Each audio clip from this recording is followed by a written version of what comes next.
Chemistry of setting and hardening of cement. जो cement होता है, जब सीमेंट के अंदर हम वाटर डालते हैं तो यहाँ पे कुछ हाइड्रेशन रिएक्शन वगैरह होती है, यानी कि सीमेंट के अंदर जो कॉन्स्टिट्यूएंट होते हैं ये वाटर को एब्जॉर्ब करते हैं। तो किस तरीके से कौन पहले एब्जॉर्प्शन करता है वाटर का, कौन सी रिएक्शंस होती हैं यहाँ पर, किस तरह से वो सीमेंट सेट होता है, किस तरह से फाइनली वो स्ट्रेंथ को गेन करता है, ये सारी चीज़ें कवर करनी है इसमें setting and hardening of cement में। तो सबसे पहले अगर हम बात करें सेटिंग की, तो इनिशियली जब भी हम सीमेंट के अंदर वाटर डालते हैं तो एक प्लास्टिक मास, यानी कि एक सेमी सॉलिड, जिसको हम प्लास्टिक मास यहाँ पे कहते हैं, एक सीमेंट पेस्ट का फॉर्मेशन होता है। और फिर धीरे धीरे करके क्या होता है, यहाँ पर कुछ हाइड्रेशन रिएक्शन वगैरह होती हैं, जेल का, क्रिस्टल्स का फॉर्मेशन होता है। और फाइनली फिर क्या होता है, ये जो जेल वगैरह है ये क्या कर देते हैं, जो हमारे कंस्ट्रक्शन के जो मटेरियल हैं, जैसे हमारे ब्रिक्स वगैरह है, एग्रीगेट्स वगैरह है, इन सबको एक हार्ड मास में एक बाइंड करने का काम करते हैं, यानी कि फाइनली वो सेट हो जाते हैं। तो यहाँ पे अगर हम बात करें, जो सेटिंग होती है इनिशियली जब सीमेंट सेट होता है, यानी कि एक तरह से हार्ड मास में कन्वर्ट होता है धीरे धीरे करके। जैसे सीमेंट में हमने पेस्ट डाला तो हम लोग ये देखते हैं कि वो आफ्टर 4 to 5 आवर्स वो बिल्कुल सॉलिड फॉर्म में कन्वर्ट हो जाएगा, यानी कि वो सेट हो जाएगा। उसके बाद 4 to 5 आवर्स के बाद क्या होता है, वो धीरे धीरे स्ट्रेंथ को गेन करता है। जैसे नॉर्मली हम लोग ये देखते हैं, जैसे लेंटर डलता है तो इनिशियली क्या होता है, लेंटर जैसे डाला हम लोगों ने तो सबसे पहले इसका मिक्सचर बनाया जाता है कंक्रीट, जिसमें हम सीमेंट, सैंड, एग्रीगेट, वाटर, ये सारी चीज़ें मिक्स करके और यूज़ करते हैं। तो इनिशियली पहले पहले क्या होता है कि उसमें इनिशियल सेटिंग होती है, यानी कि कुछ टाइम के बाद वो अपनी प्लास्टिसिटी को धीरे धीरे लॉस करते हैं, उसमें कुछ हाइड्रेशन रिएक्शन होती है, फिर वो फाइनल सेट होता है। तो इवनिंग तक, जैसे यानी कि 6 to 8 आवर्स समथिंग मान लो, उसके बाद वो कम्प्लीटली सेट हो जाएगा, यानी कि हार्ड मास में वो कन्वर्ट हो जाएगा।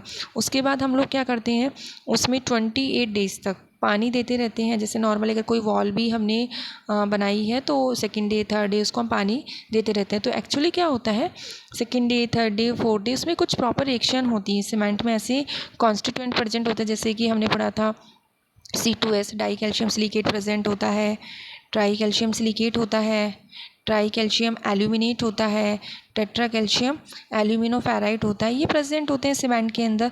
तो ये क्या करते हैं, वाटर के साथ कुछ रिएक्शन करते हैं, धीरे धीरे करके वाटर को एब्जॉर्ब करते हैं और स्ट्रेंथ को गेन करते हैं। तो स्ट्रेंथ गेन करने का जो प्रोसेस होता है उसको तो हम हार्डनिंग कहते हैं। और हार्ड मास में जो कन्वर्ट होता है, यानी फाइनल जो सेट होता है, उसको हम बोलते हैं यहाँ पर सेटिंग। तो सेटिंग भी 2 टाइप से होती है, एक इनिशियल सेटिंग होती है, एक फाइनल सेटिंग होती है। तो दोनों में डिफरेंस क्या होता है, इनिशियल सेटिंग में तो क्या होता है कि जो सीमेंट का जो पेस्ट बना है वो धीरे धीरे करके अपनी प्लास्टिसिटी को लॉस करता है। जो जितने टाइम में वो अपनी प्लास्टिसिटी को लॉस करता है उसको तो बोलते हैं हम इनिशियल टाइम। और फाइनल सेटिंग टाइम उसको बोलते हैं जिस टाइम में वो अपनी प्लास्टिसिटी को लॉस करके फाइनली एक स्टफ और हार्ड मास में कन्वर्ट हो जाएगा, उसको हम बोलते हैं फाइनल सेटिंग टाइम। ठीक है। अब इनिशियली क्या होता है, सबसे पहले अगर हम बात करें कि इनिशियल सेटिंग में किसका रोल होता है, तो इनिशियल सेटिंग में सबसे पहले रोल होता है C3S का। सबसे पहले ये वाटर को एब्जॉर्ब करेगा और उसके बाद फर्दर और जो C2S, C3A ये भी रिएक्शन करते हैं। एक तो C3A आएगा, ये ट्राई कैल्शियम एल्यूमिनेट, और एक होता है C4AF। तो सबसे पहले C3A रिएक्शन करेगा, फिर C4AF, उसके बाद फिर जो C2S, C3S ये भी रिएक्शन में पार्टिसिपेट करते हैं, यानी कि हाइड्रेशन का काम करते हैं। फाइनल सेटिंग में स्ट्रेंथ गेन करने में इनका रोल होता है। तो सबसे पहले हम बात करें यहाँ पे C3A की, ट्राई कैल्शियम एल्यूमिनेट की। तो जैसे ही हमने वाटर डाला, प्लास्टिक मास का फॉर्मेशन हुआ, तो ये जो C3A है, यानी 3CaO.Al2O3, इस 6 वाटर को एब्जॉर्ब करके और इस कॉम्प्लेक्स का फॉर्मेशन कर लेगा। साथ में इतनी एनर्जी 880 किलो जूल पर kg एनर्जी साथ में रिलीज्ड होती है। तो सबसे पहले इनिशियल सेटिंग में इसका रोल होता है और ये रिएक्शन होती है। इतनी हीट रिलीज हो रही है जिससे वो क्या हो जाएगा, अपनी प्लास्टिसिटी को लॉस करेगा। इसके बाद अगर हम बात करें C4AF की, टेट्रा कैल्शियम एल्यूमिनोफेरेट, ये क्या करता है 7H2 को एब्जॉर्ब करके हाइड्रेशन के साथ ये डिकम्पोजिशन यानी कि 2 पार्ट्स में कन्वर्ट होता है, साथ में 420 किलोजूल पर केजी हीट को रिलीज करता है। अब इसके बाद हम बात करें D2S C2S डाइकैल्शियम सिलिकेट की। तो डाइकैल्शियम सिलिकेट इसका तो रोल होता है सेटिंग टाइम में, लेकिन यहाँ पे ये स्लोली इफेक्ट करता है, यानी कि इसमें जो हाइड्रेशन रिएक्शन होती है स्लो होती है, बहुत टाइम लग जाता है, फ्यू डेज या समथिंग 10 डेज लग जाता है इसमें हाइड्रेशन रिएक्शन में। तो ये यहाँ पर क्या करता है डाइकैल्शियम सिलिकेट 4H2 के साथ रिएक्शन करके ये जेल का फॉर्मेशन करते हैं, साथ में ये एक मॉलिक्यूल यहाँ पे लाइम वाटर का और बनता है कैल्शियम हाइड्रोक्साइड का, और साथ में 250 किलोजूल पर केजी हीट रिलीज होती है। और जो ट्राई कैल्शियम सिलिकेट होता है ये 6H2O को एब्जॉर्ब करके और एक ये जेल का फॉर्मेशन करता है जिसको हम बोलते हैं टोबरमोनाइट जेल बोलते हैं, और साथ में 3 कैल्शियम हाइड्रोक्साइड और 500 किलोजूल पर केजी हीट को रिलीज़ करता है। तो इस तरीके से ये यहाँ पर जो फॉर्मेशन हो रहा है कॉम्प्लेक्स वगैरह का, ये इनिशियली क्या करते हैं, इनका काम होता है जो हमने इसके अंदर सैंड एग्रीगेट्स डाला है या कोई अगर वुड पीस भी डाल देंगे तो ये सारी चीज़ें क्या हो जाएंगी, ये इनको बाइंड करने का काम करता है। ये जेल जो बनती है ये सबको बाइंड करती है। तो इस तरीके से क्या होता है कि dicalcium silicate, tri calcium silicate, tetra calcium aluminoferrite, ये सारे क्या करते हैं यहाँ पर इनका रोल होता है सीमेंट को सेट करने में और स्ट्रेंथ को गेन करने में। अगर हम बात करें हार्डनिंग की, तो हार्डनिंग में क्या होता है फाइनली सीमेंट जो होता है सेट होने के बाद धीरे धीरे करके वो स्ट्रेंथ को गेन करता है, और स्ट्रेंथ का जो गेन करने का प्रोसेस होता है उसे हम बोलते हैं हार्डनिंग। और हार्डनिंग जो डिपेंड करती है वो डिपेंड करती है कि हमने सीमेंट के अंदर कितना वाटर डाला है। जितना ज़्यादा हम वहाँ पर वाटर डालते रहेंगे strength gain, second day third day जितना पानी की सप्लाई करेंगे उतनी ही ज़्यादा वो स्ट्रेंथ को गेन करेंगे। प्रॉपर वाटर की सप्लाई करेंगे वहाँ पर तो प्रॉपर रिएक्शन होगी हाइड्रेशन वगैरह, और प्रॉपर वो स्ट्रेंथ को गेन कर लेगा। नेक्स्ट है फंक्शन ऑफ जिप्सम, कि जो सीमेंट होता है उसमें हम जिप्सम एक्चुअली हम लोग डालते हैं सेटिंग टाइम को कम करने के लिए। जो सीमेंट है उसके सेटिंग टाइम को रिटार्ड करने के लिए, बढ़ाने के लिए उसके सेटिंग टाइम को हम लोग यहाँ पे यूज़ करते हैं जिप्सम। तो इनिशियली अभी हमने पढ़ा था कि इनिशियल सेटिंग में जो रोल होता है C3A का होता है सबसे पहले, और ये यहाँ पे हीट को रिलीज़ करता है। अगर हम C3A का अमाउंट कम कर दी सीमेंट में से तो ये रिएक्शन कम हो जाएगी, यानी कि इनिशियल जो सेटिंग हो रही थी, इनिशियल जो सेट हो रहा था उसमें अब टाइम लगेगा।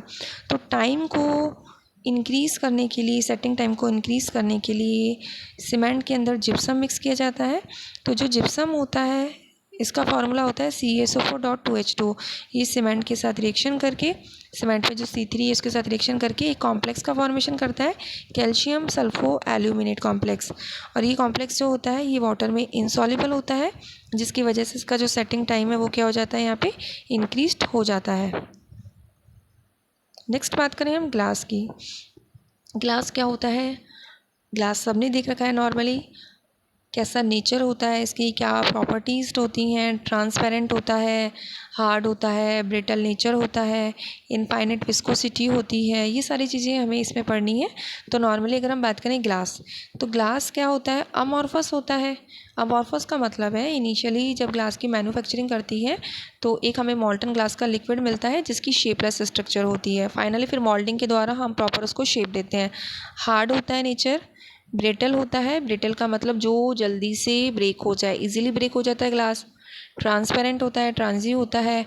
Super cooled liquid, super cooled इसलिए बोलते हैं एक्चुअली जब ग्लास की मैन्युफैक्चरिंग की जाती है तो जब मॉल्टन ग्लास का फॉर्मेशन होता है तो उसको कूल किया जाता है। तो कूल करने का जो उसका प्रोसेस होता है वो थोड़ा डिफरेंट होता है। इसमें स्लो कूलिंग की जाती है, बहुत स्लो कूलिंग और यूनिफॉर्म रेट से कूलिंग की जाती है, इसलिए इसको बोलते हैं सुपर कूल्ड लिक्विड। और इनफाइनाइट विस्कोसिटी होती है। एक्चुअली जो नॉर्मल ग्लास की बात करें तो नॉर्मल जो ग्लास होता है उसमें सोडियम कार्बोनेट, कैल्शियम कार्बोनेट और सैंड, सिलिका, ग्लास में सबसे ज़्यादा अमाउंट में प्रेजेंट होती है सिलिका। इसके अलावा एल्कली, एल्केलाइन, अर्थ मेटल, इनके भी कंपाउंड प्रेजेंट होते हैं। नॉर्मल अगर हम ग्लास की बात करें तो इसका ये फार्मूला होता है, यहाँ पर कॉमन फार्मूला अगर हम बात करें XM2O.YMO.SiO2। X और Y यहाँ पे होल नंबर है 1 2 3 4, और यहाँ पे M2O में जो M है वो रिप्रेजेंट कर रहा है एल्कली मेटल को, और MO में जो M है वो रिप्रेजेंट कर रहा है एल्केलाइन अर्थ मेटल को। अगर हम इसका फार्मूला लिखें ऑर्डिनरी ग्लास का, तो फार्मूला होगा Na2O.CaO.6SiO2। Normally ordinary glass, normal glass की बात की जा रही है, इसका ये फार्मूला होता है। नेक्स्ट है प्रॉपर्टी ऑफ ग्लास, जो अभी हमने बात की क्या प्रॉपर्टी होती है, नेचर कैसा होता है, अमॉर्फस होता है, नॉन क्रिस्टलाइन होता है, ट्रांजी होता है ये, और इसके अलावा ये इंसुलेटर की तरह काम करता है, यानी कि एक पैड कंडक्टर होता है ये, इसमें से इलेक्ट्रिसिटी वगैरह पास नहीं होती है, हार्ड नेचर होता है, और इसकी जो हार्डनेस होती है वो भी डिपेंड करती है कि हमने इसके अंदर क्या यूज़ किया। मैन्युफैक्चरिंग में डिफरेंट कॉन्स्टिट्यूएंट यूज़ किए जाते हैं डिफरेंट अमाउंट में, और विस्कोसिटी बहुत ज़्यादा हाई होती है, नेचर ब्रिटल होता है, और जो ग्लास होता है ये विट्रिफिकेशन की प्रॉपर्टी शो करता है। विट्रिफिकेशन का मतलब ये होता है कि जो मॉल्टन ग्लास होता है उसको स्लो कूलिंग करके हम एक सॉलिड में कन्वर्ट करते हैं, अमॉर्फस सॉलिड में, उसे हम बोलते हैं यहाँ पे विट्रिफिकेशन प्रॉपर्टी बोलते हैं, विट्रिफिकेशन कहते हैं। नेक्स्ट है केमिकल प्रॉपर्टी। तो ग्लास होता है किसी भी एसिड के साथ रिएक्शन नहीं करते हैं, ओनली ये एक्सेप्शन है HF, इसके साथ रिएक्शन करके इस फॉर्म में ये कन्वर्ट होते हैं। इसके अलावा जो ऑर्डिनरी ग्लास हैं इस पे एल्कली वगैरह रिएक्ट कर सकते हैं, एयर वगैरह ऑक्सीडाइजिंग एजेंट की कोई रिएक्शन नहीं होती है। ग्लास का नेचर जो होता है वो एल्केलाइन नेचर होता है, तो मे बी इससे वाटर रिएक्शन करके NaOH का फॉर्मेशन कर सकता है, और ये रिएक्शन बहुत ही स्लोली होती है, मतलब बहुत टाइम कंज्यूमिंग होती है। नॉर्मली ये होता है ग्लास तो हम लोग यूज़ भी करते हैं, जैसे विंडो वगैरह में नॉर्मली ग्लास होते हैं, तो वाटर तो उस पर जैसे बारिश वगैरह होती है तो इतनी जल्दी से रिएक्शन नहीं होती कि वो NaOH का फॉर्मेशन कर ले, बहुत स्लो रेट से रिएक्शन होती है इसकी ग्लास की यहाँ पर।